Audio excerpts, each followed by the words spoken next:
The car version of Renault's van-based Kangoo offers MPV customers oodles of space and practicality in a durable and compact package. It's perfect for the needs of modern families on a budget who don't mind the van-like looks and prioritise sensible virtues and value above all else. In an age when style so often takes precedence over substance, van-based mini MPVs like this Renault Kangoo are a refreshing alternative, single-mindedly concentrating on getting the job done with scant regard for the aesthetics. Okay, so cars like this are based on light commercial vehicles. What of it? After all, today small vans are mainly based on cars. This one, for example, is based on the Mark II Renault Scenic. At the end of the day, the needs of business people and parents aren't that different. It's about space, durability and cost. And whether you're running a fruit and veg stall or a modern household with 2.4 children and a Labrador, the basics you need from your vehicle are pretty much similar. That's the genius of the vehicles like the Kangoo and its ilk. Now, you won't be expecting an exhilarating driving experience, and that's just as well because you won't get it. That said, basing this car on the chassis of a Mark II Renault Scenic is a big step forward from that of its predecessor, which was based on an ancient old Mark II Renault Clio. And that's made a lot of difference to the driving experience on offer, and most notably to the ride. Now, a wider track and a longer wheelbase, they both helped not only ride quality but also handling, while the provision of a rear anti-roll bar has dealt somewhat with the problem of body roll that tends to afflict higher-sided family vehicles. You might also notice crosswinds a little more than you would in a conventional family hatchback too. Now, at the wheel of a Kangoo, you sit very upright, and this huge glass area gives an excellent view ahead. On country roads, there's actually a surprising amount of grip, while around town, the light power steering makes it easy to slot into very tight spaces. Although judging the extremities of the car during tight parking manoeuvres can be difficult until you get used to the shape, because the front of the bonnet slopes away from you. Performance is leisurely, with even the top petrol and diesel variants taking 13 seconds to reach 60 from rest, on the way to a top speed of 106 miles an hour. At least with the diesel, you've got the compensation of prodigious torque, lots of pulling power, 240 Newton meters of it to be precise, compared with 185 Newton meters with the equivalent petrol unit. Now, what that means is that you've got lots of overtaking power with the diesel, fewer gear changes, a more leisurely feel. Only the top diesel gets a 6-speed manual gearbox, while only the top petrol model gets the option of automatic transmission. The Super Mini MPVs that retail for around the same money as this car may look more car-like, but they're nothing like as spacious.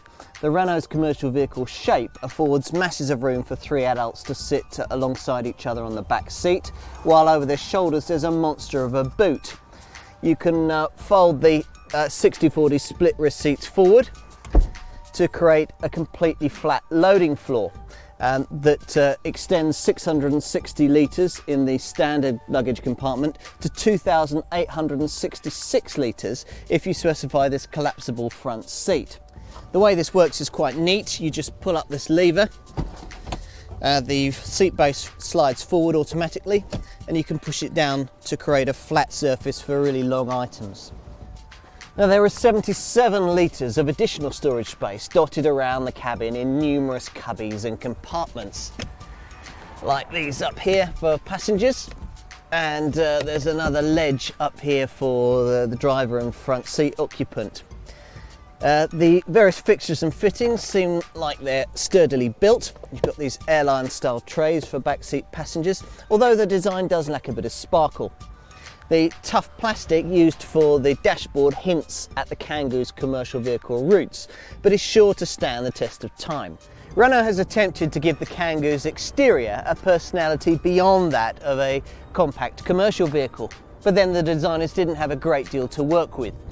The end shape is chunky and distinctive, but clearly van-like. Still, there are positives to that. These sliding side doors give easy access to the rear seats, and Renault has even engineered in electric windows that actually disappear into the door panels. Now the twin rear doors on the version I've got here do make you feel like a bit of a delivery driver when you're opening them, but they do also avoid you having to have a huge great tailgate that's very heavy to lift. They also open to 2 angles, as you can see. Now the load floor is very flat, very near to the ground, so there's not a great height over which you've got to hoist heavy items. Nice touch is the way that the parcel shelf is designed. It actually sits on one of 2 levels. You've either got the top level, as here, or you can slot it in to a bottom level just there. Now it's been engineered so you can put up to 50 kilograms on it. So yes, the dog can sit there if you need him to. Now when it's not in use, you can slot it behind the rear seat back so that it doesn't get in the way.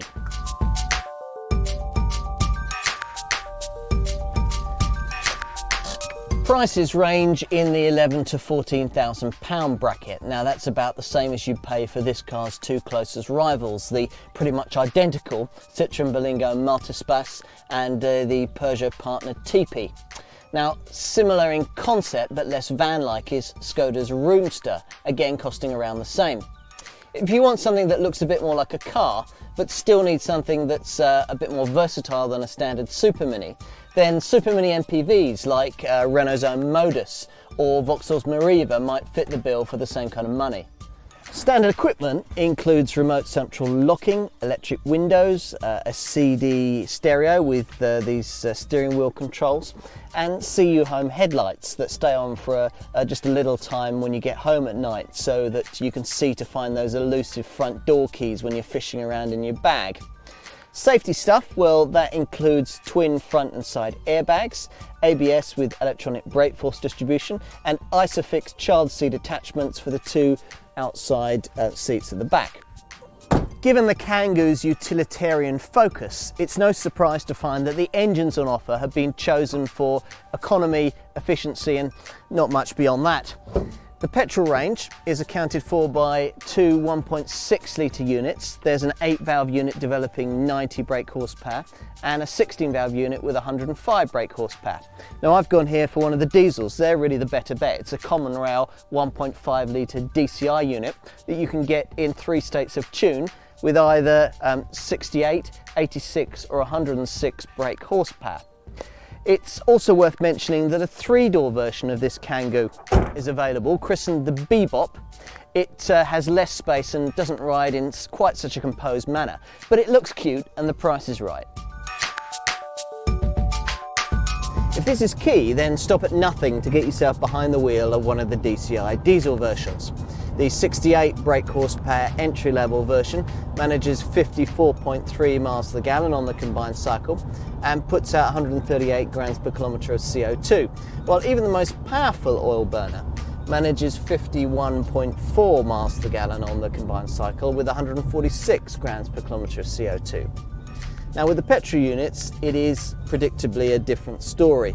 The 90 brake horsepower version manages 34.9 miles to the gallon on the combined cycle and puts out 192 grams per kilometre of CO2. You get about the same from the more powerful petrol unit. Still, residual values for the Kangoo should be reasonably strong owing to the prevalent customer demand for this kind of vehicle. In terms of space, durability and low cost, models like this beat conventional compact family hatch-based mini MPVs like Renault's own Scenic or Vauxhall's Zafira hands down. Now Kangoo buyers get a cavernous interior that even the most determined children should find impossible to pull to bits, and tons of carrying capacity. This is a simple, no-nonsense proposition that gets on with the job of transporting a family without worrying too much about keeping up appearances. Substance over style. There's a lot to be said for that.